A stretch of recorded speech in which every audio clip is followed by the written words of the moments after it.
Hello students, welcome. क्या आपने कभी सोचा है कि क्यों कुछ प्लांट्स लॉन्ग ड्रॉट्स यानी लंबे सूखे में भी इजीली सर्वाइव कर लेते हैं, जबकि दूसरे प्लांट्स बिल्कुल सर्वाइव नहीं कर पाते? या फिर क्यों कुछ इंसेक्ट्स हमारी क्रॉप्स को प्रोटेक्ट करते हैं और कुछ उन्हें बिल्कुल डैमेज कर देते हैं?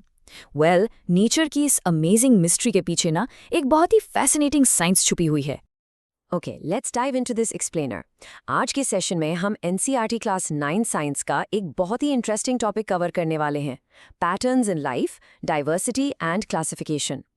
मैं आपको एकदम क्लियर स्टेप बाय स्टेप तरीके से इस चैप्टर के सारे इंपॉर्टेंट एग्जाम कॉन्सेप्ट समझाऊंगा, तो अपना पूरा फोकस यहाँ बनाए रखिएगा। कूल? आज के इस क्लास का हमारा रोड मैप बिल्कुल क्लियर है। पहले हम समझेंगे द वर्ल्ड ऑफ बायोडाइवर्सिटी, उसके बाद इंडियाज एंडेमिक स्पीशीज, फिर देखेंगे एवोल्यूशन, उसके बाद एक प्रैक्टिकल एक्टिविटी करेंगे, लेट्स कंपेयर एंड क्लासिफाई, फिर आएंगे द 7 क्लासिफिकेशन क्राइटेरिया पर, और एंड में करेंगे एक quick exam revision. So let's start with number 1, the world of biodiversity. सबसे पहले स्क्रीन पर दी गई इस डेफिनेशन को देखते हैं। Biodiversity, the immense variety of living organisms on Earth, essential for keeping nature stable and functioning। अगर मैं इसको आसान हिंदी में समझाऊं तो हमारे आसपास लाइफ की जो इतनी वास्ट वैरायटी है ना, उन इनविजिबल माइक्रो ऑर्गेनिज्म से लेकर उन जायंट ट्रीज और आसमान में उड़ने वाले ईगल्स तक, इस प्योर लिविंग कलेक्शन को ही हम बायोडाइवर्सिटी कहते हैं। और एग्जैक्टली यही वैरायटी नेचर को प्रॉपर्ली बैलेंस और फंक्शन करने में हेल्प करती है। अब यहाँ आप अर्थ के अलग अलग डाइवर्स हैबिटेट्स क्लियरली देख सकते हैं, स्नो से ढके हिमालय से लेकर गहरे ओशंस तक। हर एक ऑर्गेनिज्म का अपना एक स्पेसिफिक इंपॉर्टेंट फंक्शन होता है। जैसे ओशंस में जो माइक्रोस्कोपिक एल्गी होते हैं ना, वो सबसे ज्यादा ऑक्सीजन रिलीज करते हैं जो हम ब्रीथ करते हैं। फंगाई और बैक्टीरिया वेस्ट को डिकम्पोज करके सॉइल को वापस फर्टाइल बनाते हैं। प्लांट्स, एनिमल्स और एनवायरनमेंट का ये इंटरकनेक्शन ही अर्थ पर लाइफ को स्मूथली रन करता है। Moving on to number 2, India's endemic species hotspots। अब हम बात करेंगे उन स्पेशल प्लांट्स और एनिमल्स की जो इंडिया के स्पेसिफिक रीजन्स में एक्सक्लूसिवली पाए जाते हैं। डेफिनेशन देखिए, endemic species, species restricted to particular regions of the world and not found naturally anywhere else. Simple terms में आप इन ऑर्गेनिजम्स को अपने एरिया के एक्सक्लूसिव वीआईपीज बोल सकते हैं। ये वीआईपीज नेचुरली पूरी दुनिया में और कहीं नहीं मिलते, सिर्फ एक स्पेसिफिक जियोग्राफिकल रीजन में पाए जाते हैं। यहाँ इंडिया की 4 बहुत इंपॉर्टेंट एंडेमिक स्पीशीज दी गई हैं। इनके इंग्लिश नेम्स आपके एग्जाम्स के लिए बहुत ज़रूरी हैं, सो इनको परफेक्टली मेमोराइज कर लीजिए। नीलगिरी तार, लायन टेल्ड मकाक, एक इंडियन पिचर प्लांट जिसका साइंटिफिक नेम है निपेंथिस कसियाना, और नील कुरिंजे के फूल। ये सभी एक्सक्लूसिवली सिर्फ इंडिया के ही नेचुरल एनवायरनमेंट में मिलते हैं। इसके बाद एक और काफ़ी इंपॉर्टेंट टर्म आती है, biodiversity hotspots, regions supporting a large number of endemic species that have undergone significant habitat loss। सोचने वाली बात है कि ये वो रीजन्स हैं जहां बहुत ज़्यादा एंडेमिक स्पीशीज रहती हैं, लेकिन ह्यूमन एक्टिविटीज़ या दूसरे रीजन्स की वजह से इनका अपना घर, इनका हैबिटेट बहुत रैपिडली डिस्ट्रॉय हो रहा है। इंडिया में हमारे वेस्टर्न घाट्स और हिमालयाज इन हॉटस्पॉट्स के प्राइम एग्जाम्पल्स हैं। इन्हें प्रोटेक्ट करना लिटरली हमारे इकोसिस्टम्स के हेल्दी रहने के लिए अर्जेंटली रिक्वायर्ड है। Alright, let's look at number 3, evolution and systematic classification। Now, what's really interesting is understanding कि आखिर ये इतनी massive diversity अर्थ पर आई कहाँ से। देखिए, ये कोई 1-2 दिन का मैजिक नहीं है। Evolution, small differences accumulated over many generations help organisms adapt to changed conditions, giving rise to new forms of life। होता क्या है कि जब कंडीशंस चेंज होती हैं तो नेचर उन ऑर्गेनिजम्स को फेवर करती है जो स्मूथली अडेप्ट कर पाते हैं। ये छोटे छोटे डिफरेंसेस जनरेशंस के बाद अक्यूमुलेट हो जाते हैं और एक कंप्लीटली नई फॉर्म ऑफ लाइफ क्रिएट करते हैं। और उन्हीं लाइफ फॉर्म्स को एग्जैक्टली स्टडी करने के लिए हमें एक सिस्टमैटिक क्लासिफिकेशन फ्रेमवर्क की जरूरत पड़ती है। Which brings us to number 4, let's compare and classify। चलिए, अब सभी अपने साइंटिफिक डिटेक्टिव हैट्स पहन लीजिए। हमने जो थ्योरी पढ़ी है उसे एक प्रैक्टिकल एप्लीकेशन में टेस्ट करेंगे। इस इकोसिस्टम को ध्यान से ऑब्जर्व कीजिए। यहाँ डे और नाइट दोनों कंडीशंस दिखाई गई हैं। अपने आप से एक सवाल पूछिए, कौन से एनिमल्स आपको आइडेंटिफाई हो रहे हैं, वो एग्जैक्ट कहाँ हैं, और सबसे इंपॉर्टेंट, कौन से एनिमल्स डे में एक्टिव दिख रहे हैं और कौन से नाइट में। The crucial point here is how we systematically record these ecological observations. यहाँ एक टेबल है जिसमें हम अपनी ऑब्जर्वेशन रिकॉर्ड करेंगे और ये आपकी एग्जाम की एक्टिविटी 12.1 का एग्जैक्ट सोल्यूशन भी है। पहला organism owl. Where do you see it? Tree पर। When active? नाइट में। Any visible features? उसके फेदर्स। दूसरा ऑर्गेनिज्म है बैट। वो भी ट्री पर है, नाइट में एक्टिव है, लेकिन उसके विजिबल फीचर्स हैं उसके विंग्स। ऐसे हम प्राइमरी रॉ डेटा रिकॉर्ड करते हैं। अब हमारा अगला स्टेप होता है इन ऑर्गेनिजम्स को क्लासिफाई करना। अगर हमारा ग्रुपिंग क्राइटेरियन कार्निवोर है तो इस ग्रुप में ईगल, टाइगर और लेपर्ड आएंगे। क्यों? Simple, because of their eating habits. लेकिन अगर मैं अपना क्राइटेरियन चेंज करके एक्टिव एट नाइट कर दूं तो उसी इकोसिस्टम से आउल, बैट और पॉक्यूपाइन इस नए ग्रुप में फिट हो जाएंगे। इस एक्टिविटी का सबसे बड़ा पॉइंट ये समझना था कि साइंटिस्ट को कितना सोच समझकर डिसाइड करना पड़ता है कि क्लासिफिकेशन के लिए आखिर कौन सा क्राइटेरियन सबसे एक्यूरेट होगा। Let's jump to number 5, criteria for classifying organisms. तो आखिर साइंटिस्ट इफेक्टिवली दुनिया की इस आबादी को क्लासिफाई करते कैसे हैं? Scientists use a number of broad and detailed characteristics to systematically group living organisms. ध्यान से सुनिएगा, एग्जाम्स के लिए आने वाले 7 पॉइंट्स बहुत ही ज़्यादा इंपॉर्टेंट है, so please pay close attention यहाँ पर। ये हैं पहले 4 क्राइटेरिया। फर्स्ट, एक्सटर्नल फीचर्स जैसे ऑर्गेनिज्म का शेप, साइज और body organisation. Second, mode of nutrition. इसमें 2 बहुत इंपॉर्टेंट टर्म्स आते हैं, ऑटोट्रोफिक यानी जो अपना खाना खुद बनाते हैं जैसे ग्रीन प्लांट्स, और हेटेरोट्रोफिक जो अपने फूड के लिए दूसरों पर डिपेंड करते हैं। थर्ड है इंटरनल स्ट्रक्चर्स, मतलब बॉडी में स्केलेटल पैटर्न्स कैसे हैं, ऑर्गन्स या टिश्यूज क्या हैं। फोर्थ और बहुत इंपॉर्टेंट है सेल स्ट्रक्चर। एक सेल यूकैरियोट हो सकता है जिसमें एक प्रॉपर वेल डिफाइंड न्यूक्लियस होता है, या फिर प्रोकैरियोट हो सकता है जिसमें प्रिमिटिव सेल ऑर्गेनाइजेशन होता है। इसके अलावा सेल वॉल की प्रेजेंस और एब्सेंस भी एक मेजर फैक्टर है। बाकी के 3 क्राइटेरिया कुछ इस तरह है। Fifth, ecological role. Organism environment में एज अ प्रोड्यूसर काम कर रहा है, कंज्यूमर है या फिर डिकम्पोजर है। सिक्स्थ, रिप्रोडक्शन, उनका मेथड एसेक्सुअल है या सेक्सुअल। और सेवेंथ, जेनेटिक सिमिलैरिटी। देखिए आजकल ये सबसे एडवांस क्राइटेरियन है। साइंटिस्ट डीएनए को केयरफुली स्टडी करके एग्जैक्ट जेनेटिक लिंक्स फाइंड करते हैं। एक डीएनए स्ट्रक्चर की सिमिलैरिटी से ही ये रिवील होता है कि 2 बिल्कुल अलग दिखने वाली स्पीशीज का कॉमन एंसेस्टर था या नहीं। And finally, number 6, quick exam revision. Let's do a rapid fire revision ताकि ये सारे कॉन्सेप्ट्स आपके माइंड में परमानेंटली लॉक हो जाएं। आज हमने क्या सीखा? बायोडाइवर्सिटी, अर्थ पर प्रेजेंट ऑर्गेनिजम्स की इमेंस वैरायटी। एंडेमिक स्पीशीज, वो वीआईपीज जो दुनिया में सिर्फ एक ही स्पेसिफिक रीजन में मिलते हैं। हॉटस्पॉट्स, वो हाई डाइवर्सिटी वाले रीजन्स जहां इन एंडेमिक स्पीशीज के हैबिटेट को सिवियर लॉस हो रहा है। और लास्ट में हमने देखा कि इन सभी को सिस्टमैटिकली क्लासिफाई करने के लिए 7 क्राइटेरिया यूज होते हैं, जिनमें न्यूट्रिशन, सेल स्ट्रक्चर और जेनेटिक्स सबसे इंपॉर्टेंट हैं। Excellent focus today everyone. इस सेशन को एंड करने से पहले मैं आपको आपकी टेक्स्ट बुक के इस direct pause and ponder question के साथ छोड़ना चाहता हूँ। Read it carefully. If many organisms share common features, could they also share a common ancestry? अगर इतने अलग अलग ऑर्गेनिजम्स आपस में इतनी सिमिलैरिटीज शेयर करते हैं तो क्या ये सच में पॉसिबल है कि हजारों लाखों साल पहले उनके एंसेस्टर्स यानी उनके पूर्वज सेम ही थे? इस इंटरेस्टिंग थॉट के बारे में सोचिए। हम इस मिस्ट्री को सॉल्व करेंगे अपने नेक्स्ट क्लास में। तब तक के लिए keep learning, keep questioning and keep revising.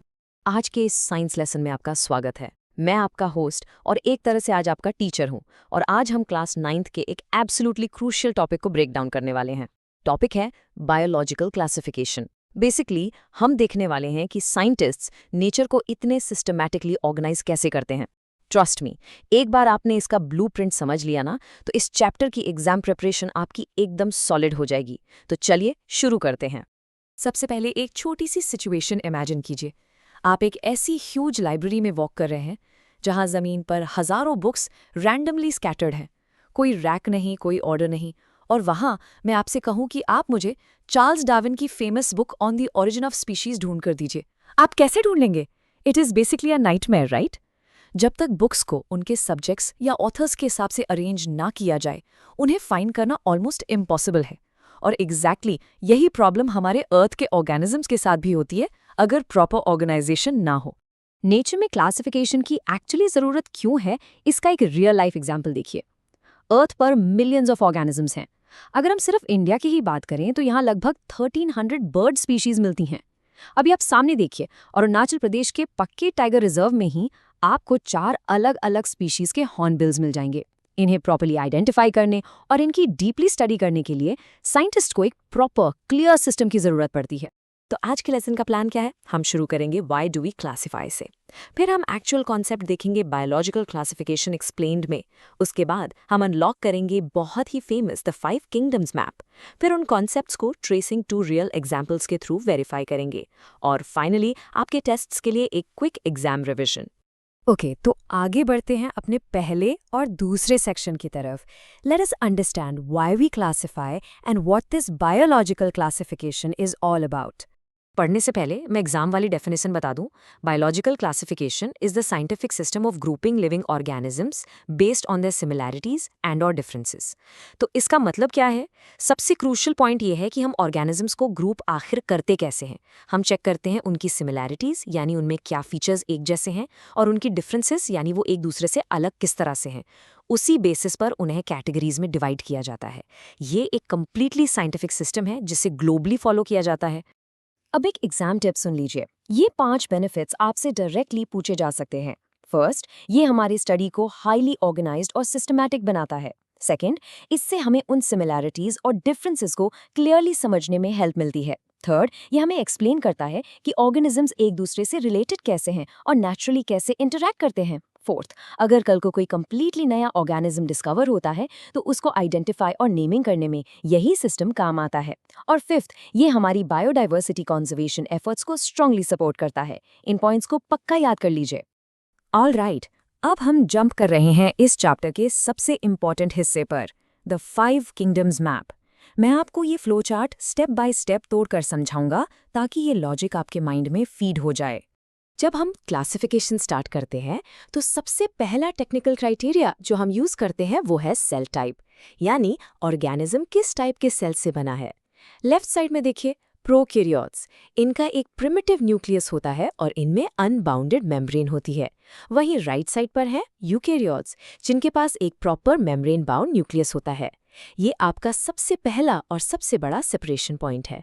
पहली definition, kingdom Monera consist of prokaryotic organisms. इसका सीधा सा मतलब है कि हमारे फ्लोचार्ट के लेफ्ट साइड में जितने भी प्रोकैरियोट्स हैं उन्हें एक ही सिंगल किंगडम में ग्रुप कर दिया गया है, जिसका नाम है किंगडम मोनेरा। इसके बेस्ट एग्जाम्पल्स हैं बैक्टीरिया, आर्किया और साइनोबैक्टीरिया। Simple enough, right? सारे प्रिमिटिव सेल वाले ऑर्गेनिजम्स सीधा किंगडम मोनेरा में जाएंगे। अब हम उस यूकैरियोट्स वाली ब्रांच पर वापस आते हैं। यहाँ दूसरा क्राइटेरिया लगता है लेवल ऑफ ऑर्गेनाइजेशन। हम चेक करते हैं क्या ऑर्गेनिज्म यूनिसेल्युलर है, मतलब क्या वो सिर्फ एक सिंगल सेल से बना है, या फिर वो मल्टी सेल्युलर है, यानी बहुत सारे सेल से मिलकर बना है। ये हमारी क्लासिफिकेशन को एक स्टेप और रिफाइन कर देता है। Next definition, Kingdom Protista includes unicellular eukaryotes that may or may not have a cell wall.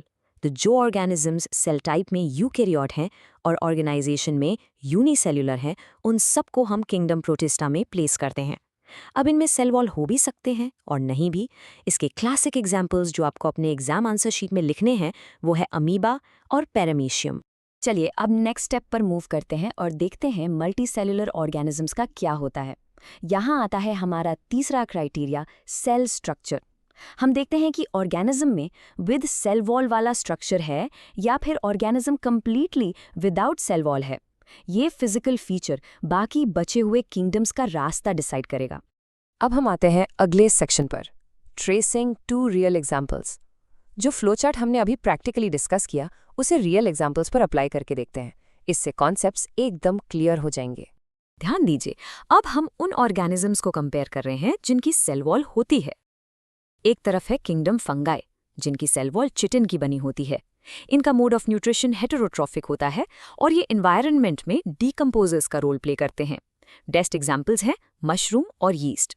दूसरी तरफ है किंगडम प्लांटे। इनकी सेल वॉल सेल्यूलोज से बनती है। इनका मोड ऑफ न्यूट्रिशन ऑटोट्रॉफिक है, यानी ये अपना खाना खुद बनाते हैं और नेचर में ये प्रोड्यूसर्स कहलाते हैं।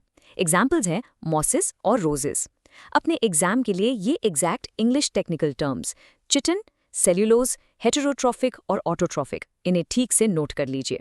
और अब बचे वो मल्टीसेलुलर यूकैरियोट्स जो विदाउट सेल वॉल है। आप खुद को देखिए, या फिर स्नेक्स, फ्रॉग्स और डॉग्स को। हम सभी किंगडम एनिमेलिया का हिस्सा हैं। क्यों? क्योंकि एक तो हमारी सेल वॉल नहीं होती, दूसरा हमारा मोड ऑफ न्यूट्रिशन हेटेरोट्रॉफिक है और हम इकोसिस्टम में कंज्यूमर्स हैं। सो इक्वेशन बहुत सिंपल है, no cell wall equals kingdom animalia.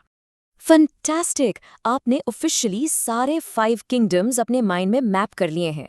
अब हम आते हैं अपने आखिरी पड़ाव पर, क्विक एग्जाम रिवीजन। फटाफट एक रिकैप करते हैं ताकि कोई डिटेल मिस ना हो और एग्जाम में पूरे मार्क्स आएं। इन 5 क्राइटेरिया को तो दिमाग में बिल्कुल छाप लीजिए। 5 किंगडम क्लासिफिकेशन एग्जैक्टली इन्हीं पॉइंट्स पर बेस्ड है। पहला, सेल टाइप। क्या ऑर्गेनिज्म प्रोकैरियोट है या यूकैरियोट? दूसरा, लेवल ऑफ ऑर्गेनाइजेशन। क्या वो यूनिसेल्युलर है या मल्टीसेल्युलर? तीसरा, सेल स्ट्रक्चर। उसमें सेल वॉल प्रेजेंट है या एब्सेंट? चौथा, मोड ऑफ न्यूट्रिशन। वो ऑटोट्रॉफिक है या हेटेरोट्रॉफिक? और आखिरी, इकोलॉजिकल रोल। क्या वो एनवायरनमेंट में प्रोड्यूसर्स हैं, कंज्यूमर्स हैं या डीकम्पोजर्स हैं? अगर आप एग्जाम में इन प्योरली टेक्निकल इंग्लिश वर्ड्स का यूज करेंगे तो सॉलिड मार्क्स लाने से कोई नहीं रोक सकता। और इस एक्सप्लेनर को रैप अप करने से पहले एक मजेदार क्वेश्चन आपके लिए छोड़कर जा रही हूं। सोचिए, अगर आपको कल कोई completely brand new living organism मिल जाए और आपको उसे क्लासिफाई करना हो, तो सबसे पहला सेल टाइप क्राइटेरिया आप क्या टेस्ट करेंगे? थोड़ा माइंड लगाइए, आपको फ्लो चार्ट के बिल्कुल टॉप स्टेप पर जाना है। ऐसे ही सवाल पूछते रहिए और इस क्लासिफिकेशन नॉलेज को अपने अगले साइंस एग्जाम में ब्रिलियंटली यूज कीजिए। मिलते हैं आपसे नेक्स्ट लेसन में।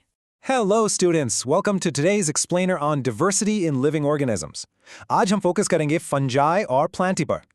यह पूरा सेशन एकदम एग्जाम ओरिएंटेड होने वाला है, so keep your notebooks ready. कभी नोटिस किया है डैम्प्ड वॉल्स पर वो ग्रीन पैचेस या फिर पुरानी ब्रेड पर लगने वाला वो कॉटन जैसा मोल्ड? एकदम नॉर्मल सी बात लगती है, राइट? पर एक्चुअली ये नॉर्मल प्लांट्स नहीं हैं। ये एक कंप्लीटली हिडन बायोलॉजिकल वर्ल्ड का हिस्सा है जिसे आज हम डिकोड करेंगे। So let's start with our first topic, kingdom fungi, जिसे हम the decomposers भी कहते हैं। First things first, definition देखते हैं। Kingdom fungi are multicellular, heterotrophic eukaryotes with cell walls made of chitin. अब इसको आसान स्टेप्स में सिंप्लीफाई करते हैं। फंगाई और प्लांट्स टोटली अलग होते हैं। फंगाई होते हैं हेटेरोट्रॉफिक, और इस टर्म को बिल्कुल मत भूलना। इसका सीधा मतलब है कि नो फोटोसिंथेसिस, ये अपना खाना खुद नहीं बनाते। और इनकी जो सेल वॉल होती है ना, वो प्लांट की तरह सेल्यूलोज से नहीं बल्कि काइटिन नाम के एक टफ सब्सटेंस से बनी होती है। हेटेरोट्रॉफिक और काइटिन, ये दोनों आपके गोल्डन कीवर्ड्स एग्जाम के लिए। मूविंग ऑन, डेफिनेशन कहती है saprophytes are organisms that feed on dead organic matter to break it down into simpler substances. देखिए, बेसिकली फंगाई का मेन जॉब इस एनवायरनमेंट को क्लीन करना है। जैसे फॉलन लीव्स या डेड ट्विग्स हो गए, फंगाई इन डेड मैटर पर फीड करते हैं और इन्हें ब्रेक डाउन करके वापस सॉइल में एज मिनरल्स ऐड करते हैं। You can call them nature's ultimate recyclers. In examples को देखिए। एस्परजिलस और मशरूम्स तो क्लियरली मल्टीसेल्युलर और मैक्रोस्कोपिक है, आराम से दिख जाते हैं। बट सबसे इंटरेस्टिंग है यीस्ट। यीस्ट एक्चुअली यूनिसेल्युलर होता है, मतलब सिंगल सेल्ड। फिर भी इसे किंगडम फंगाई में रखा गया है। Any guesses why? क्योंकि इसकी सेल वॉल भी उसी स्पेसिफिक सब्सटेंस यानी काइटिन की बनी होती है। ये पॉइंट एमसीक्यू में पक्का आता है, so make sure to note it down. Next up is Kingdom Plantae, also known as the Green Kingdom. Let's read the definition. Kingdom Plantae includes multicellular, autotrophic organisms with rigid cell walls, primarily made of cellulose. अब हम heterotrophs की दुनिया से निकलकर autotrophs में आ गए हैं। Autotrophic means कि ये organisms photosynthesis के प्रोसेस से अपना खाना खुद बनाते हैं, और इनकी cell wall, फंगी में हमने काइटिन पढ़ा था, पर यहाँ the cell wall is purely made of cellulose, जो इन्हें rigid support देता है। ये एग्जैक्ट टर्म आपको अपने आंसर शीट में लिखना है। प्लांट एवोल्यूशन एक लैडर की तरह है। साइंटिस्ट्स ने इस किंगडम को कॉम्प्लेक्सिटी के हिसाब से 5 मेन डिविजन्स में रखा है: थैलोफाइटा, ब्रायोफाइटा, पिटेरिडोफाइटा, जिम्नोस्पर्म्स और आखिर में एंजियोस्पर्म्स। आज हम इनमें से पहले 4 स्टेप्स को डिटेल में क्लियर करेंगे। Starting at the very bottom, Step 1, Thallophyta, the primitive plants. इस इमेज में स्पाइरोजीरा को देखिए। क्या इसमें आपको कोई रूट, स्टेम या लीस दिख रहे हैं? बिल्कुल नहीं ना। थैलोफाइटा की सबसे बड़ी पहचान यही है कि इनकी बॉडी बिल्कुल अनडिफरेंशिएटेड होती है। इस सिंपल बॉडी डिज़ाइन को हम कहते हैं थैलस। ये मोस्टली एल्गी होते हैं और कंप्लीटली एक्वाटिक हैबिटेट्स यानी सिर्फ पानी में ही रहते हैं। यहाँ एक बहुत ही स्पेशल डेफिनेशन आती है। Lichens are a symbiotic association between an autotrophic alga and a heterotrophic fungus. Basically, ये दो अलग किंगडम्स की दोस्ती है। फंगस यहाँ प्रोटेक्शन और वाटर देता है और एल्गा बदले में फोटोसिंथेसिस करके खाना बनाता है। और इनका सबसे कूल फीचर बताऊं, ये एयर पोल्यूशन के नेचुरल बायो इंडिकेटर्स हैं। अगर हवा में पोल्यूशन ज्यादा है तो लाइकेंस अपना कलर चेंज कर लेते हैं या वहां उगते ही नहीं। ये एग्जाम के लिए एक डेफिनेट क्वेश्चन बन सकता है। Moving up the ladder. Step 2, Bryophyta. First steps on land, but they still need water. Here is a statement you must absolutely memorize. Bryophytes are the amphibians of the plant kingdom. ये direct exam में आता है कि इन्हें amphibians आखिर क्यों कहते हैं। Well, जैसे फ्रॉग्स लैंड और पानी दोनों जगह होते हैं, राइट? वैसे ही ये प्लांट्स जमीन पर जिंदा तो रह लेते हैं, पर सेक्सुअल रिप्रोडक्शन के लिए इन्हें पानी की सख्त जरूरत होती है। इसलिए ये हमेशा आपको डैम्प और शेडी जगहों पर ही मिलेंगे। एग्जाम्पल जैसे मार्चेंटिया और मॉस को यहाँ ध्यान से देखिए। थैलोफाइटा के कंपैरिजन में ये थोड़े ज्यादा एडवांस्ड हैं। इनमें थोड़े स्टेम लाइक और लीफ लाइक स्ट्रक्चर्स तो आने शुरू हो गए, पर ट्रू रूट्स अभी भी मिसिंग हैं। रूट्स की जगह इनके पास थ्रेड लाइक स्ट्रक्चर्स होते हैं जिन्हें हम राइजॉइड्स कहते हैं। Next is Step 3, Pteridophyta, adaptation to land and structural transport. So bryophytes land तो थे पर उनमें हाइट नहीं आई क्योंकि उनके पास पानी को ऊपर खींचने का कोई प्रॉपर सिस्टम नहीं था। पिटेरिडोफाइट्स ने ये बड़ी प्रॉब्लम सॉल्व कर ली। एज द कंपैरिजन शोज, पिटेरिडोफाइट्स के पास स्पेशलाइज्ड ट्रांसपोर्ट टिश्यूज आ गए थे, जाइलम और फ्लोएम। प्लस अब इनमें ट्रू रूट्स, स्टेम्स और लीव्स भी डेवलप हो गए। ये एवोल्यूशन में एक मैसिव लीप था। इस फर्न स्टेम के माइक्रोस्कोपिक क्रॉस सेक्शन को देखिए। ये जो ट्यूब लाइक स्ट्रक्चर्स हैं, यही जाइलम और फ्लोएम है। Think of them like the plants internal highway system. Xylem का काम है सॉइल से पानी और मिनरल्स को ऊपर प्लांट तक खींच कर ले जाना, और फ्लोएम का काम है लीव्स में बने हुए फूड को पूरे प्लांट में डिस्ट्रीब्यूट करना। इन्हीं वैस्कुलर टिश्यूज की वजह से अब प्लांट्स इफेक्टिवली टॉल ग्रो कर पाते हैं। Moving to Step 4, Gymnosperms. Reproduction without water. पिछले सारे प्लांट्स को रिप्रोड्यूस करने के लिए पानी चाहिए था, but gymnosperms completely broke that rule. The definition says gymnosperms are plants that produce naked seeds not enclosed in fruits. अगर आप इन टर्म्स को ब्रेक करें, gymnos is a Greek word जिसका मतलब है naked and spermos means seed. इनके seeds naturally बाहर एक्सपोज्ड होते हैं, वो किसी फ्रूट के अंदर बंद नहीं होते। अगर आप कभी कोल्ड माउंटेनस रीजन्स में गए हैं तो आपने ये पाइन कोन्स जरूर देखे होंगे। जिम्नोस्पर्म्स बिल्कुल एक्सट्रीम कोल्ड और ड्राई क्लाइमेट्स के लिए परफेक्टली अडेप्टेड हैं। इनकी लीव्स नीडल्स जैसी होती हैं टू रिड्यूस वाटर लॉस, और वो नेकेड सीड्स वो इन्हीं वुडी कोन्स पर ओपनली लगे होते हैं। इन सीड्स के अंदर एक्चुअली फूड स्टोर्ड होता है जो इन हार्श फ्रीजिंग कंडीशंस में एम्ब्रियो को इजीली जिंदा रखता है।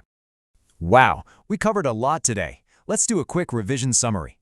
Let's lock these exam points permanently in your brain. मेरे साथ मेंटली टिक कीजिए। नंबर 1, फंजाई हेट्रोट्रॉफिक होते हैं और इनकी सेल वॉल बनी होती है किटन से। Number 2, Plantae autotrophic with a cellulose wall. Number 3, bryophyta, exam में आए तो तुरंत लिखना है plant amphibians.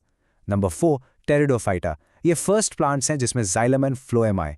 And number 5, gymnosperms, the plants with naked seeds. बस इन कीवर्ड्स को एग्जाम शीट पर सही से लिखाइए एंड आपके मार्क्स बिल्कुल पक्के हैं। लेकिन क्लास वाइंड अप करने से पहले एक इंटरेस्टिंग सवाल।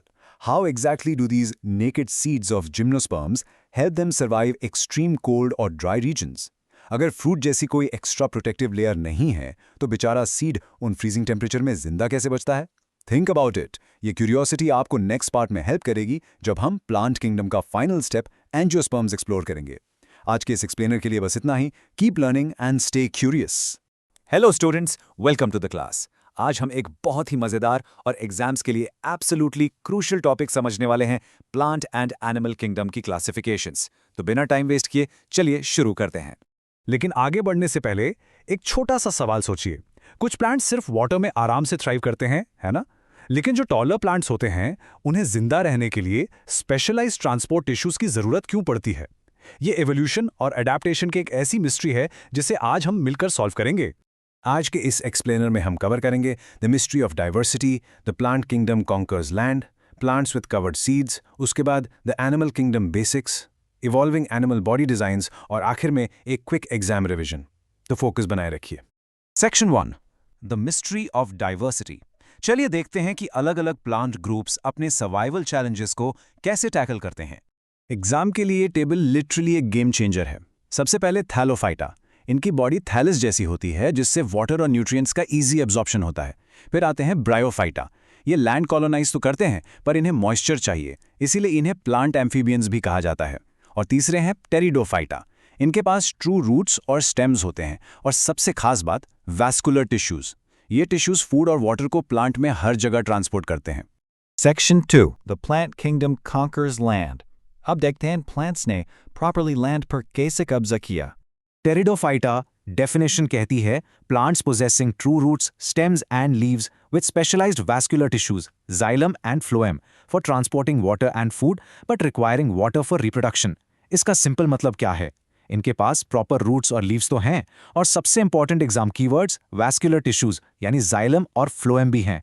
ये स्ट्रक्चर्स इनको लैंड पे सर्वाइव करने में मदद करते हैं, पर रिप्रोडक्शन के लिए इन्हें अभी भी वाटर चाहिए। इस क्रॉस सेक्शन को ध्यान से देखिए। ये जाइलम और फ्लोएम है। ये टोटली एक प्लांट के प्लम्बिंग सिस्टम की तरह काम करते हैं। जैसे हमारे घरों में पाइप्स होते हैं, जाइलम वाटर को रूट से ऊपर खींचता है और फ्लोएम फूड को प्लांट के हर हिस्से तक ट्रांसपोर्ट करता है। आइए एक एग्जाम्पल सॉल्व करते हैं। Fern versus pine adaptation. Step 1, reproduction needs identify कीजिए। फर्न्स को वाटर चाहिए, पाइन्स को नहीं। स्टेप 2, लीफ स्ट्रक्चर ऑब्जर्व कीजिए। पाइन्स में नीडल लाइक लीव्स होती हैं ताकि वाटर लॉस कम हो। Step 3, check for seeds. Ferns के पास कोई सीड्स नहीं होते, पर पाइन्स के पास कोन्स पर नेकेड सीड्स होते हैं। इस स्टेप बाय स्टेप मेथड से आप इजीली किसी भी प्लांट का एवोल्यूशनरी लेवल बता सकते हैं। Section 3, plants with covered seeds. चलिए प्लांट एवोल्यूशन के टॉप लेवल पर चलते हैं। ध्यान दीजिए, ये एक गारंटीड एग्जाम क्वेश्चन है। Gymnosperms versus angiosperms. जिम्नोस्पर्म्स में नेकेड सीड्स होते हैं जो कोन्स पर एक्सपोज्ड रहते हैं। ये कोल्ड और ड्राई रीजन्स के लिए एक्सीलेंटली अडेप्टेड हैं और इन्हें रिप्रोडक्शन के लिए वाटर नहीं चाहिए। दूसरी तरफ एंजियोस्पर्म्स में seeds enclosed with in fruits होते हैं। ये पॉलिनेटर्स को अट्रैक्ट करने के लिए फ्लावर्स प्रोड्यूस करते हैं और इनका टिश्यू सिस्टम हाईली कॉम्प्लेक्स होता है। Naked seeds versus covered seeds, concept clear? Section 4, the animal kingdom basics. Plants से आगे बढ़ते हैं एनिमल किंगडम की तरफ। Kingdom Animalia, multicellular heterotrophic eukaryotes that depend on other organisms for food and exhibit rapid responses to stimuli. तो basically इसका मतलब है कि इनकी बॉडी मल्टीसेल्यूलर है, यानी एक से ज्यादा सेल्स से बनी है, और ये हेट्रोट्रॉफिक हैं, जिसका मतलब है कि ये प्लांट्स की तरह अपना फूड खुद नहीं बना सकते। इन्हें डेफिनेटली दूसरे ऑर्गेनिजम्स पर डिपेंड करना पड़ता है, और ये स्टिम्युलाई पर बहुत रैपिडली रिस्पॉन्ड करते हैं। एनिमल्स को क्लासिफाई करने का सबसे मेजर क्राइटेरिया है द नोटोकॉर्ड। एग्जाम के लिए इस टर्म को बिल्कुल लॉक कर लीजिए। नोटोकॉर्ड एक फ्लेक्सिबल रॉड शेप्ड स्ट्रक्चर होता है। जिन एनिमल्स में ये नोटोकॉर्ड नहीं होता, उन्हें हम इनवर्टिब्रेट्स कहते हैं। ये सिंपल से लेकर कॉम्प्लेक्स बॉडी ऑर्गेनाइजेशन शो करते हैं, और आज हमारा आगे का फोकस इन्हीं इनवर्टिब्रेट्स पर होगा। Section 5, evolving animal body designs. आइए एनिमल एवोल्यूशन की लैडर चढ़ते हैं। चलिए इस एवोल्यूशनरी लैडर पर स्टेप बाय स्टेप आगे बढ़ते हैं। सबसे पहले पोरिफेरा, जिसमें स्पंजेस आते हैं। यहाँ सेल्यूलर लेवल ऑर्गेनाइजेशन होता है और बॉडी में न्यूमरस पोर्स होते हैं। उसके बाद सिलेंटेरिया, जैसे कि हाइड्रा, इनमें टिश्यू लेवल ऑर्गेनाइजेशन है। पर सोचने वाली बात यह है कि इनमें खाने और वेस्ट निकालने के लिए सिर्फ एक सिंगल ओपनिंग होती है। फिर आते हैं प्लैटीहेलमिन्थेस यानी फ्लैटवर्म्स, जो पहली बार बायलैटरल सिमेट्री शो करते हैं। और आखिर में नेमेटोड्स यानी राउंडवर्म्स। इन्होंने एक proper organ system level develop किया जिसमें क्लियरली 2 ओपनिंग्स होती हैं। Let's crack another example. Hydra versus roundworm body plan. Step 1, tissue organisation check कीजिए। हाइड्रा टिश्यू लेवल पर है, जबकि राउंडवर्म ऑर्गन सिस्टम पर है। स्टेप 2, बॉडी ओपनिंग्स ऑब्जर्व कीजिए। हाइड्रा में 1 है, राउंडवर्म में 2 हैं, माउथ और anus. Step 3, identify the phylum. Hydra आता है सिनिडेरिया में और राउंडवर्म आता है निमेटोडा में। ये स्टेप्स फॉलो करेंगे तो फुल मार्क्स मिलना तय है। स्क्रीन पर इस हाइड्रा को देखिए। यहाँ टिश्यू लेवल ऑर्गेनाइजेशन क्लियरली दिख रहा है, पर नोटिस कीजिए इसकी सिंगल ओपनिंग को। इनटेक और वेस्ट दोनों एक ही पॉइंट से। ये बहुत प्रिमिटिव मैकेनिज्म है और प्रैक्टिकली इनकी सर्वाइवल कैपेबिलिटीज को काफी लिमिट कर देता है। यह टेबल एब्सोल्युटली क्रूशियल है। एक क्विक मेंटल स्क्रीनशॉट ले लीजिए। पॉरिफेरम में स्पंज है जो सेलुलर लेवल पर है, सिनिडेरिया में जेलीफिश टिश्यू लेवल पर, प्लैटीहेल्मिन्थस में टेपवर्म ऑर्गन लेवल पर और नेमेटोरा में राउंड वर्म जहां आपको प्रॉपर ऑर्गन सिस्टम लेवल मिलता है। ये टेबल रिवीजन के लिए आपका बेस्ट फ्रेंड है। Section 6 quick exam revision. Energy up रखिए, क्लास का लास्ट पार्ट आ गया है। आइए टॉप 5 एग्जाम टेकअवेज को क्विकली रिकैप करें। Number 1, pteridophytes are the first to have xylem and phloem. Number 2, gymnosperms का मतलब नेकेड सीड्स और एंजियोस्पर्म्स का मतलब covered seeds. Number 3, invertebrates lack a notochord. Number 4, platyhelminthes ने बायलैटरल सिमेट्री इंट्रोड्यूस की। और number 5, nematodes introduced a 2 opening digestive system. In points को अपने टिप्स पर रखिए। क्लास खत्म करने से पहले एक क्वेश्चन मेरे पास आपके लिए है। अगर सिंपल राउंडवॉर्म्स ने 2 ओपनिंग ऑर्गन सिस्टम को मास्टर कर लिया था, तो जरा सोचिए हम वर्टिब्रेट्स ने आगे चलकर कितने इनक्रेडिबल और कॉम्प्लेक्स स्ट्रक्चर्स डेवलप किए होंगे जिसकी वजह से हम इस अर्थ पर रूल करते हैं। इस बारे में जरूर सोचिएगा। Keep studying and I will catch you in the next explainer. Hello 9th grade students, आज की हमारी इस विजुअल साइंस क्लास में आपका बहुत बहुत स्वागत है। आज हम बायोलॉजी का एक बहुत ही इंटरेस्टिंग और स्कोरिंग टॉपिक कवर करने वाले हैं, patterns in life, diversity and classification. तो एकदम क्लास वाले फोकस के साथ स्क्रीन पर ध्यान दीजिएगा और चलिए शुरू करते हैं। अब क्लास शुरू करने से पहले मुझे एक बात बताइए, अगर आपको अपने किसी फ्रेंड के नए घर जाना हो तो आपको सबसे पहले क्या चाहिए होगा? उसका एग्जैक्ट एड्रेस, राइट? जैसे कि हाउस नंबर, स्ट्रीट और सिटी। बिल्कुल वैसे ही क्या आपने कभी सोचा है कि साइंटिस्ट्स इस इतनी बड़ी बायोलॉजिकल दुनिया में किसी लिविंग एनिमल या प्लांट का एग्जैक्ट एड्रेस कैसे फाइंड करते हैं? इस सवाल का जवाब हम आज के इन टॉपिक्स में ढूंढेंगे। सबसे पहले हम समझेंगे द एड्रेस ऑफ लाइफ, फिर इनवर्टिब्रेट्स टू अर्ली कॉर्डेट्स, उसके बाद वर्टिब्रेट्स एंड एडेप्टेशंस, फिर हम देखेंगे साइंस, सोसाइटी एंड बायोडाइवर्सिटी का कनेक्शन। उसके बाद एग्जाम के लिए एक प्रैक्टिकल एग्जाम्पल सॉल्व करेंगे, टाइगर इन पी का, और आखिर में क्विक रिवीजन समरी। अपने नोट्स बिल्कुल रेडी रखिए। तो चलिए सबसे पहले बात करते हैं बायोलॉजिकल क्लासिफिकेशन की। बायोलॉजिकल क्लासिफिकेशन असल में एक स्टेप बाय स्टेप ऑर्डर है। इसमें हम एकदम ब्रॉड ग्रुप से शुरू करके स्पेसिफिक ग्रुप्स तक आते हैं, बिल्कुल एक सीढ़ी या लैडर की तरह। स्क्रीन पर इस पिरामिड को ध्यान से देखिए। जैसे जैसे हम इसमें ऊपर से नीचे आते हैं, ऑर्गेनिजम्स के बीच जो कॉमन फीचर्स हैं वो बढ़ते जाते हैं, यानी हर लोअर लेवल अपने से ठीक ऊपर वाले ग्रुप का ही एक स्पेसिफिक हिस्सा होता है। अब ये सीक्वेंस आपके एग्जाम्स के लिए एब्सोल्युटली क्रूशियल है, इसको बिल्कुल रट लीजिए। स्टेप 1 है किंगडम, फिर phylum, class, order, family, genus और आखिर में स्पीशीज। ये सारे स्टेप्स एक स्पेसिफिक ऑर्डर में मिलकर ही किसी भी ऑर्गेनिज्म का कंप्लीट बायोलॉजिकल एड्रेस बनाते हैं। अब हम लाइफ के एक और इंटरेस्टिंग पैटर्न की तरफ बढ़ते हैं, जो है इंक्रीजिंग कम्प्लेक्सिटी। अगर हम प्रिमिटिव स्पंजेस से लेकर एकिनोडर्म्स तक देखें तो एनिमल्स का बॉडी स्ट्रक्चर धीरे धीरे कॉम्प्लेक्स होता जाता है। ये नए स्ट्रक्चरल फीचर्स उन्हें इन्वायरमेंट में फीडिंग, मूवमेंट और प्रोटेक्शन में मदद करते हैं। स्क्रीन पर डेफिनेशन देखिए। Mollusca, organ system level organization with soft bodies, typically protected by a shell, featuring a distinct head, muscular foot, and a hump. अब इसका हिंदी में क्या मतलब है? इसका मतलब है कि इनका बेसिक बॉडी प्लान एनवायरनमेंट के हिसाब से मॉडिफाई हो जाता है। इनकी बॉडी अंदर से सॉफ्ट होती है, जिसके ऊपर प्रोटेक्शन के लिए एक हार्ड शेल होता है। स्नेल और ऑक्टोपस इसके परफेक्ट एग्जाम्पल्स हैं। अब इस डेफिनेशन को पढ़ते हैं। Echinodermata, spiny-skinned marine animals with a hard internal skeleton made of calcium carbonate, lacking a notochord. यहाँ एचिनोस का मतलब है स्पाइनी और डर्मा का मतलब है स्किन। इनके पास नोटोकॉर्ड तो नहीं होती, लेकिन इनका इंटरनल स्केलेटन कैल्शियम कार्बोनेट का बना होता है, जो इनको स्ट्रॉन्ग प्रोटेक्शन देता है। स्टारफिश इस ग्रुप का सबसे कॉमन एग्जाम्पल है। एग्जाम्स के लिए ये कंपैरिजन टेबल सच में गेम चेंजर है। इसमें स्केलेटन के कॉलम पर स्पेशली ध्यान दीजिए, कैसे शिफ्ट आ रहा है। एनिलिडा में स्केलेटन बिल्कुल एब्सेंट है। आर्थ्रोपोडा और मोलस्का में एक्सोस्केलेटन होता है, यानी बॉडी के बाहर शेल। लेकिन एकिनोडोमेटा तक आते आते ये एंडोस्केलेटन में बदल गया। और हाँ, ऑर्गेनाइजेशन सब में ऑर्गन सिस्टम लेवल पर आ चुकी है। नेक्स्ट है protochordates. Protochordates primitive chordates that possess a notochord at least once during their life, providing internal support without restricting movement. अब क्लास, इस नोटोकॉर्ड का आना ना एक बहुत बड़ा evolutionary structural change था। ये एक ऐसा internal support system है जो बॉडी को सहारा भी देता है और मूवमेंट को ब्लॉक भी नहीं करता। ओके, तो अब हम एनिमल्स के उस ग्रुप की तरफ बढ़ते हैं जो सबसे एडवांस्ड और कॉम्प्लेक्स हैं। ये वो एनिमल्स हैं जिनके पास एक प्रॉपर बैकबोन यानी रीढ़ की हड्डी होती है। Definition देखिए. Vertebrates. Animals possessing a vertebral column, or backbone, an internal skeletal structure that supports the body and protects vital organs like the brain and spinal cord. इस solid internal framework की वजह से ही vertebrates का body size बड़ा हो पाता है और उनमें complex organ systems develop होते हैं. इसके 5 main groups हैं: fish, amphibians, reptiles, birds or mammals. हम humans भी mammals ही हैं. अलग-अलग एनवायरनमेंट्स बॉडी स्ट्रक्चर्स को चेंज होने के लिए फोर्स करते हैं। इस प्रोसेस को हम एडेप्टेशन कहते हैं।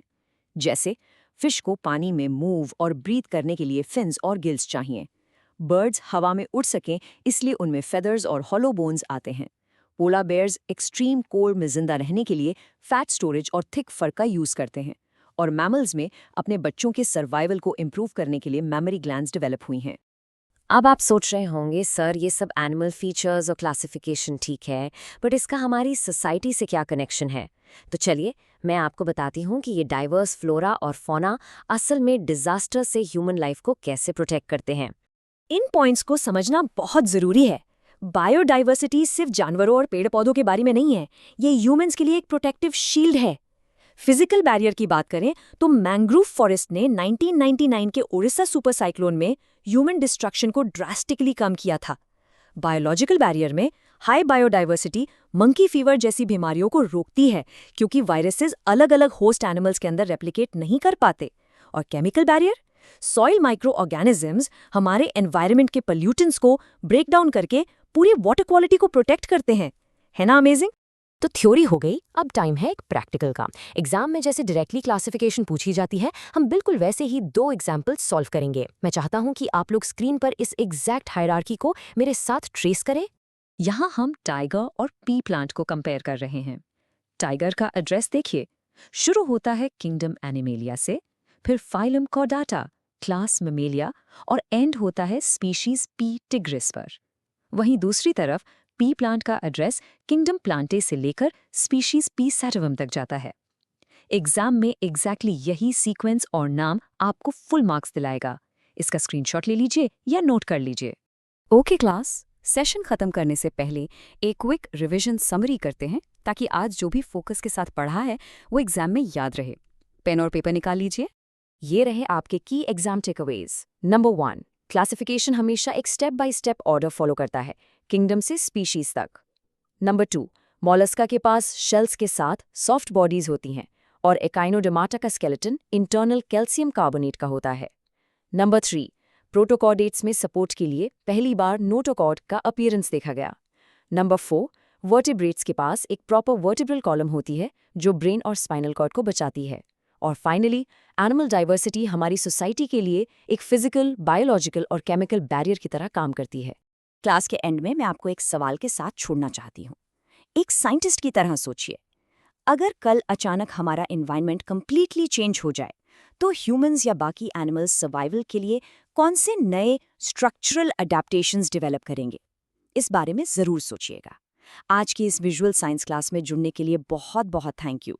Keep studying and keep exploring science. Hello students, आज के इस अमेजिंग साइंस क्लास में आप सभी का स्वागत है। आज हम अपनी क्लास 9 साइंस का एक बहुत ही फैसिनेटिंग चैप्टर कवर करने वाले हैं, जहां हम बायोलॉजिकल क्लासिफिकेशन और इकोसिस्टम्स के कॉन्सेप्ट को बिल्कुल डिटेल में समझेंगे। एकदम ध्यान से सुनना, क्योंकि हम आज बिल्कुल रियल वर्ल्ड एग्जाम्पल से पढ़ेंगे। और हाँ, मैं उन पॉइंट्स को स्पेसिफिकली हाईलाइट करूंगा जो आपके एग्जाम्स के लिए एब्सोल्युटली क्रूशियल हैं। तो चलिए शुरू करते हैं। लेकिन चैप्टर में घुसने से पहले मेरे पास आपके लिए एक छोटा सा सवाल है। एक एनिमल है जिसे हम हिंदी में बाघ कहते हैं, तमिल में पुली, इंग्लिश में टाइगर और फ्रेंच में तीग्रे। अब जरा सोचिए, अगर अलग अलग देश के साइंटिस्ट्स एक दूसरे से इस बारे में बात करें तो भाई कितनी भयंकर कंफ्यूजन होगी, राइट? उन्हें कैसे पता चलेगा कि वो कंप्लीटली एक ही एनिमल की बात कर रहे हैं? आखिर साइंटिस्ट्स ने इस ग्लोबल लैंग्वेज प्रॉब्लम को कैसे सॉल्व किया होगा? इस लैंग्वेज कंफ्यूजन का परमानेंट सॉल्यूशन निकाला 18th सेंचुरी में एक ब्रिलियंट साइंटिस्ट ने, जिनका नाम था कैरोलस लिनेस। उन्होंने एक नया सिस्टम बनाया जिसे हम कहते हैं बाइनोमियल नोमेनक्लेचर। चलिए सबसे पहले इसकी डेफिनेशन पढ़ते हैं। A universal system of naming living organisms with a 2-part scientific name in Latin or a Latinized form। तो इसका मतलब क्या हुआ? बेसिकली ये एक ऐसा यूनिवर्सल सिस्टम है जहां हर लिविंग ऑर्गेनिज्म को एक 2 पार्ट साइंटिफिक नेम दिया जाता है, और ये नाम जनरली लैटिन लैंग्वेज या उसके लैटिनाइज्ड फॉर्म में होते हैं। इसका सबसे बड़ा फायदा यह है कि पूरी दुनिया में एक ऑर्गेनिज्म का सिर्फ और सिर्फ एक ही नाम होता है। कंफ्यूजन हमेशा के लिए क्लियर। चलिए इसे अपने टेक्स्ट बुक के कुछ सॉलिड एग्जाम्पल से समझते हैं। यहाँ स्क्रीन पर पहली रो में देखिए, टाइगर का साइंटिफिक नेम दिया गया है, पैंथेरा टिग्रिस, और दूसरी रो में मैंगो यानी आम का साइंटिफिक नेम लिखा है, मैंगेफेरा इंडिका। अब दुनिया का कोई भी साइंटिस्ट, चाहे वो जापान में हो या अमेरिका में, अगर वो पैंथेरा टिग्रिस बोलेगा तो ऑटोमेटिकली सब समझ जाएंगे कि टाइगर की ही बात हो रही है ना? कमाल का सिस्टम। लेकिन अब आप जरूर सोच रहे होंगे कि इन नामों में ये दो अलग अलग वर्ड्स क्यों हैं और आखिर इनका मीनिंग क्या है। आइए इन टेक्निकल टर्म्स को तोड़कर आसान भाषा में समझते हैं। पहला वर्ड होता है जीनस। चलिए इसकी डेफिनेशन देखते हैं। The first word in a scientific name representing a group of closely related species that share common features. यानी किसी भी साइंटिफिक नेम का जो पहला वर्ड होता है उसे हम जीनस कहते हैं। ये जीनस एक ऐसी ब्रॉड कैटेगरी है जो क्लोजली रिलेटेड स्पीशीज को एक सिंगल ग्रुप में डालती है, जिनके फिजिकल फीचर्स आपस में कॉमन होते हैं। फॉर एग्जाम्पल, इस पैंथेरा जीनस को ही लीजिए। इस ग्रुप में वो सारी रोरिंग कैट्स आती हैं जिनका स्कल स्ट्रक्चर सिमिलर होता है, चाहे वो टाइगर हो, लायन हो या फिर लेपर्ड। और जो साइंटिफिक नेम का एग्जैक्टली दूसरा वर्ड होता है उसे हम कहते हैं स्पीशीज। आइए इसकी डेफिनेशन पढ़ते हैं। The second word indicating a group of organisms consisting of similar individuals capable of interbreeding and producing offsprings. Simple terms में species on similar individuals का एक specific group है जो आपस में naturally interbreeding कर सकते हैं और नए offsprings produce कर सकते हैं, जैसे कि टाइग्रिस। तो जब हम इन दोनों को यानी जीनस और स्पीशीज को आपस में कंबाइन करते हैं तब बनता है एक कंप्लीटली यूनिक साइंटिफिक नेम जो ग्लोबली रिकग्नाइज्ड होता है। ओके स्टूडेंट्स, अब ध्यान दीजिए और आते हैं एग्जाम्स के सबसे इंपॉर्टेंट और स्कोरिंग पॉइंट पर। बायनोमियल नॉमेनक्लेचर को लिखने के स्ट्रिक्ट रूल्स, इन्हें तुरंत अपने नोट्स में लिख लीजिए। Rule number 1, the name has 2 parts, genus and species. हर नाम के एग्जैक्टली 2 ही पार्ट होंगे। Rule number 2, the genus name begins with a capital letter, species is lower case. यानी जीनस का पहला लेटर हमेशा कैपिटल होगा और स्पीशीज का लेटर हमेशा स्मॉल। और रूल नंबर 3, जहां सबसे ज्यादा मार्क्स कटते हैं, written in italics when printed और अंडरलाइन व्हेन हैंड रिटन। अगर आप इसे कंप्यूटर पर टाइप कर रहे हैं तो ये इटैलिक्स में होना चाहिए, लेकिन जब आप अपने एग्जाम पेपर में हैंड राइटिंग से लिखेंगे तो आपको इन दोनों वर्ड्स को अलग अलग अंडरलाइन करना बेहद जरूरी है। आइए इसका एक परफेक्ट एग्जाम्पल सॉल्व करके देखते हैं ताकि फाइनल एग्जाम में आपसे कोई भी गलती ना हो। इस टेक्स्ट फॉर्मेट को ध्यान से देखिए। पैंथेरा टिग्रिस, यहाँ पैंथेरा का पी कैपिटल है और टाइग्रिस का टी लोअर केस यानी छोटा है, प्लस दोनों वर्ड्स प्रॉपरली इटैलिक्स में सेट हैं। अगर आप अपने एग्जाम्स में साइंटिफिक नेम्स इस एग्जैक्ट सेम फॉर्मेट में प्रेजेंट करेंगे तो लिटरली आपके हाफ मार्क भी नहीं कटेंगे। ये एक 100% गारंटीड स्कोरिंग ट्रिक है। नेमिंग रूल्स तो हमने एकदम परफेक्टली मास्टर कर लिए। अब क्लासिफिकेशन की हिस्ट्री में थोड़ा और आगे बढ़ते हैं। पहले के साइंटिस्ट्स ऑर्गेनिजम्स को ग्रुप करने के लिए एक 5 किंगडम क्लासिफिकेशन सिस्टम यूज करते थे। लेकिन साइंस तो हमेशा इवॉल्व होती रहती है, राइट? जैसे जैसे नई टेक्नोलॉजी आई, एडवांस्ड माइक्रोस्कोप्स बने और डीएनए एनालिसिस यानी जेनेटिक स्टडीज में जबरदस्त एडवांसमेंट्स हुए, तो साइंटिस्ट को डीपली एहसास हुआ कि नहीं, अब इस पुराने क्लासिफिकेशन सिस्टम को अपग्रेड करने की बड़ी जरूरत है। और यहीं पर साइंस की इस फील्ड में एंट्री होती है कार्ल वोज की। साल 1977 में कार्ल वोज ने एकदम नए जेनेटिक डेटा के बेसिस पर एक बिल्कुल नया सिस्टम प्रपोज किया। उन्होंने क्लोजली स्टडी किया कि हर एक लिविंग सेल के अंदर जो जेनेटिक मटेरियल यानी डीएनए होता है उसकी स्ट्रक्चर क्या होती है। जब उन्होंने इस डीएनए लेवल पर अलग अलग ऑर्गेनिजम्स को कंपेयर किया तो रिजल्ट हैरान करने वाला था। उन्हें एक्चुअली पता चला कि ये जो माइक्रोस्कोपिक लाइफ फॉर्म्स हैं ये तो हमारी पुरानी सोच से भी कहीं ज़्यादा डाइवर्स हैं। तो इस नए सॉलिड डीएनए एविडेंस को बेस बनाकर कार्ल वोज ने पूरी लाइफ को सीधे 3 बड़े डोमेन्स में क्लासिफाई कर दिया और आ गया the 3 domain system. In English technical terms को देखते हैं और इन्हें अभी के अभी याद भी कर लीजिए। पहला डोमेन है बैक्टीरिया, दूसरा डोमेन है आर्किया और तीसरा डोमेन है यूकारिया। ये जो 1977 का 3 डोमेन सिस्टम है ये ऑर्गेनिजम्स की जेनेटिक सिमिलैरिटीज और कॉमन एंसेस्ट्री को एकदम परफेक्टली और एक्यूरेटली रिप्रेजेंट करता है। वेल स्टूडेंट्स, अब तक हमने नॉमेनक्लेचर के रूल समझ लिए और डोमेन्स पढ़ लिए। लेकिन सिर्फ थियोरेटिकल डेफिनेशंस रटने से साइंस समझ नहीं आती, राइट? इस साइंटिफिक क्लासिफिकेशन और डिटेल्ड ऑब्जर्वेशन का रियल वर्ल्ड में आखिर क्या यूज है? इसे डीपली समझने के लिए चलिए अपने टेक्स्ट बुक की एब्स्ट्रैक्ट दुनिया से थोड़ा बाहर निकलते हैं। हम ब्रिजिंग साइंस एंड सोसाइटी के अंडर एक बिल्कुल सच्ची और बहुत ही thrilling real world story cover करेंगे, the story of the Sangai deer. इस स्टोरी को फील करने के लिए आपको सबसे पहले एक बहुत ही यूनिक नेचुरल इकोसिस्टम के बारे में जानना होगा। ये टेक्निकल टर्म है फुमदीज। चलिए इसकी डेफिनेशन देखते हैं। Unique floating beds of soil and organic vegetation found in Loktak lake, Keibul Lamjao national park, Manipur. तो एक्चुअली में ये फुमदीज होते क्या हैं? ये बेसिकली पानी के बिल्कुल ऊपर तैरते हुए मिट्टी और ऑर्गेनिक वेजिटेशन के बेड्स होते हैं। इमेजिन कीजिए एक झील के ऊपर तैरते हुए घास के मैदान। इनकी थिकनेस कुछ सेंटीमीटर से लेकर 2 मीटर्स तक हो सकती है। और ये amazing one of a kind habitat हमारे इंडिया में मणिपुर के लोकटक लेक और कीबुल लामजाओ नेशनल पार्क में ही पाया जाता है। और आप जानते हैं, यही तैरते हुए फुमदीज नेचुरल घर है एक बेहद खास एनिमल का, जिसका नाम है सांगई डियर। इसे लोकल लोग डांसिंग डियर भी कहते हैं। सबसे जरूरी बात, ये डियर एंडेमिक है। एंडेमिक होने का मतलब पता है आपको?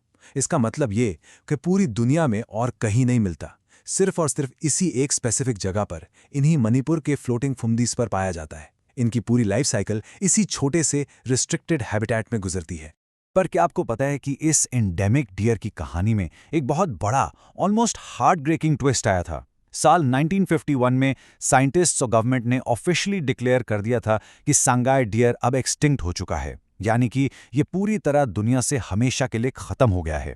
लेकिन नेचुरलिस्ट्स ने हिम्मत नहीं हारी। उनकी लगातार रिसर्च और कोशिशों के बाद ठीक 2 साल बाद 1953 में एक चमत्कार हुआ और उन्होंने इस स्पीशीज को मैजिकली रीडिस्कवर कर लिया। लेकिन अब सवाल ये उठता है कि क्लासिफिकेशन के पर्सपेक्टिव से उन्हें एग्जैक्टली कैसे 100% पता चला कि ये सच में वही एक्सटिंक्ट संगाई डियर ही है। यहां पर काम आई उनकी शार्प साइंटिफिक ऑब्जर्वेशन। नेचुरलिस्ट ने उस रीडिस्कवर्ड डियर के फिजिकल कैरेक्टरिस्टिक्स को बहुत डीपली ऑब्जर्व किया।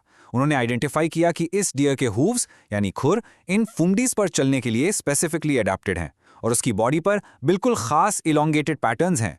इन्हीं यूनिक फीचर्स को आइडेंटिफाई और साइंटिफिकली क्लासिफाई करके ही कंफर्म हो पाया कि संगाई डियर वापस मिल गया है।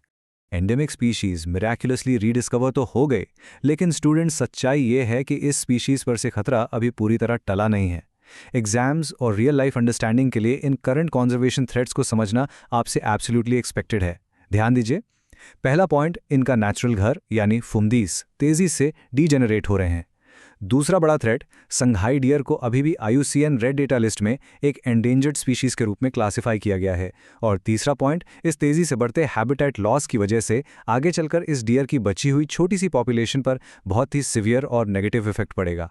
कंजर्वेशन एफर्ट्स लगातार जारी हैं, पर सिचुएशन ग्राउंड लेवल पर सच में बहुत सीरियस है। ऑलराइट स्टूडेंट्स, आज की क्लास में हमने कॉन्सेप्ट्स और रियल वर्ल्ड दोनों चीजें कवर की हैं। तो क्लास एंड करने से पहले जल्दी से क्विक एग्जाम रिवीजन कर लेते हैं ताकि सारे कॉन्सेप्ट्स माइंड में लॉक हो जाएं। पॉइंट नंबर 1, कैरोलस लिनेयस ने दिया था बाइनोमियल नॉमेनक्लेचर, जिसमें यूनिवर्सली लैटिन पार्ट्स यूज होते हैं। पॉइंट नंबर 2, सबसे important exam rule, genus name का फर्स्ट लेटर हमेशा कैपिटलाइज्ड होगा और स्पीशीज हमेशा लोअर केस में होगी। पॉइंट नंबर 3, कार्ल वोएज ने 1977 में जेनेटिक DNA डेटा के बेसिस पर 3 डोमेन्स ऑफ लाइफ प्रपोज किए, बैक्टीरिया, आर्केया और यूकैरिया। और आखिरी पॉइंट, संगाई डियर एक कंप्लीटली एंडेमिक स्पीशीज है जो स्ट्रिक्टली मणिपुर के फुमडिस इकोसिस्टम में पाई जाती है। ये चारों पॉइंट्स आपके फाइनल एग्जाम्स के लिए सुपर इंपॉर्टेंट है, तो इन्हें अच्छे से याद रखिएगा। और फाइनली, आज की क्लास को एंड करने से पहले एक अच्छे टीचर की तरह मैं आपके लिए एक बहुत बड़ा और सोचने वाला सवाल छोड़कर जा रहा हूं। एक ट्रू साइंस स्टूडेंट की तरह प्रैक्टिकली सोचिए और एनालाइज कीजिए। अगर आपको इस नेचुरल फुमडिस हैबिटेट को और हमारे प्यारे संगाई डियर को एक्सटिंक्ट होने से बचाने का एक मौका मिले, तो आपके अपने रियल वर्ल्ड कंजर्वेशन सजेशंस क्या होंगे?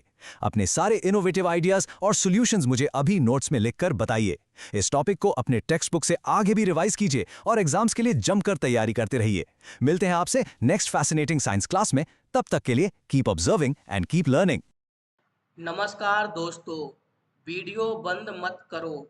एक इम्पोर्टेंट बात है, इस वीडियो के 3D नोट्स और ऑब्जेक्टिव क्वेश्चंस मैंने टेलीग्राम पर अपलोड कर दिया हूँ, जाकर जरूर सॉल्व कर लेना।